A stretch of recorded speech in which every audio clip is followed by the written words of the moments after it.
This is a big one of the big ones of the day, because we've been for decades we've been talking about NASA buying the ride. Well, ISRO, the Indian Space Agency, is decided they are all in. Yep. We have stopped building rockets ourselves, and we're going to depend entirely on the private sector for launch vehicle manufacturing. For India, that's jumping the shark. It really, well, yeah. Can you imagine NASA saying that 25 years ago? Yeah, no, I think it's a leapfrog. I think it's great. Yeah, I would not have seen that coming.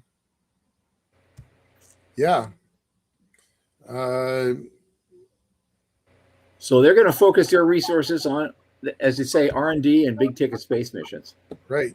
India's most powerful operational market, also headed towards privatization. Unlike the SSLV process, public sector companies will not be allowed to participate in the upcoming transfer process, leaving private industry to take charge. Man, that is a big deal. That is gigantic. It's just gigantic. So good for them. Yeah. Yeah, that's a big namaste to you for that. That's absolutely incredible. And we are here for it. They said they've already transferred 120 technologies from ISRO to the private sector. So they're handing off a whole bunch of IP that they've worked on and publicly invested in as well. That's not that big a deal. That we've been doing that for 40 years. So that, I mean, yeah, it's necessary, but it's not the same as just turning over the keys and saying you guys are going to handle it. Mm-hmm. Okay, well, all right, Canada. Fast grant 6.7 million. I thought, it's more than just the USA, so I had to throw some stuff in if they're, they're going about money. Okay, here we go. There is some. They are awarding fast grants, and they intend to play a role. Structures manufacturing, astronaut training, orbital navigation from York University. That's kind of interesting. They want to do their own position and navigation system for satellites in LEO. Yep. And it's capped at $450,000. So there you go. Canadian CubeSat.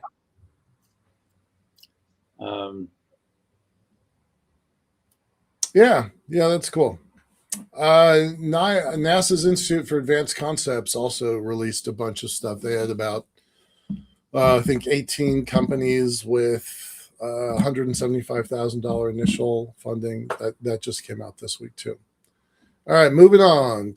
Sierra Vista Company is based in Arizona, and they have been trying to establish a spaceport at the Sierra Vista Municipal Airport. Now, it's stalled out. Apparently, this goes back to April. The FAA put their application on hold, and they're now waiting for a company called Black Star Orbital, which is already leasing land at the airport to use as a satellite rancher site, to be ready to apply for its own license before Sierra Vista can move forward with the FAA. That's the hang-up. They're waiting for somebody else. They're waiting for their anchor customer, right, basically, to get their license. So, but that stuff happens. They should, every once in a while, we got to show the good news and the bad news with regard to the regulatory environment. Now, regulatory environment has largely been very friendly to new space for a long, long time, and continues to do so. But every once in a while, you hit a snag like this, and it should be, reported. Okay. Last two, and they're back-to-back things. The Chang'e 7 mission, they say, China says, does not meet the conditions for launch yet. And it's a very, very vital mission for them, because this is the one where they're going to the lunar South Pole or wherever, and they're looking for water. Yep. And so that's absolutely critical for success. Yep. Failure is not an option on that one for them. Nope. And so go ahead. So they have to do it, but they to make absolutely sure it's perfect in every way, they're taking about 6 months off. Yeah. And so they're now resetting the launch date for sometime in early 2027. This is interesting because this is different from what I saw in early reporting late last night. This says the Chinese message offered no explanation for the cause of the delay from the Wenchang space launch site located on an island in the South China Sea. What they said yesterday was a typhoon, and they are saying this a little bit. Most likely, Sunday's delay was due to Typhoon Nara with 45-mile-an-hour winds. But Yeah. you know, I've lived in that part of the world for a little while, and those typhoons are no joke. But 45-mile-an-hour winds are not the kind of thing that knocks your spaceport over.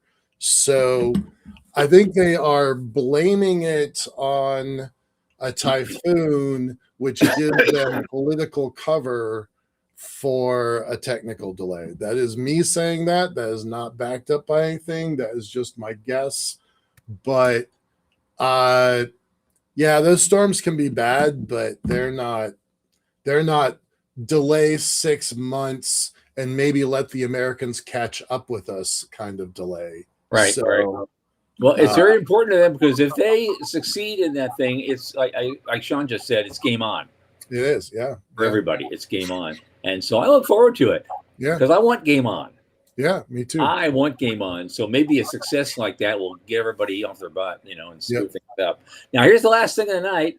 This is kind of good news, bad news. Is one of the privately funded companies that actually did a landing of what they went with a reusable booster. It landed perfectly. Then there was a fire at the bottom of one of the landing legs, and the thing just fell over. And all he could say was, "Well, that's sad. We were planning on reusing that." So that's your sort of joke for the night. I will remind people that the early landings for SpaceX also fell over, and they were really mad about those. That's why they did it on barges. Yep. That's why they did it on barges. They got really angry at the subcontractors for the legs, and after that, they built all the legs in-house. Yep. They do that's their preference to do stuff in-house. They don't farm out. What if they don't have to. Yeah. Okay, we are done.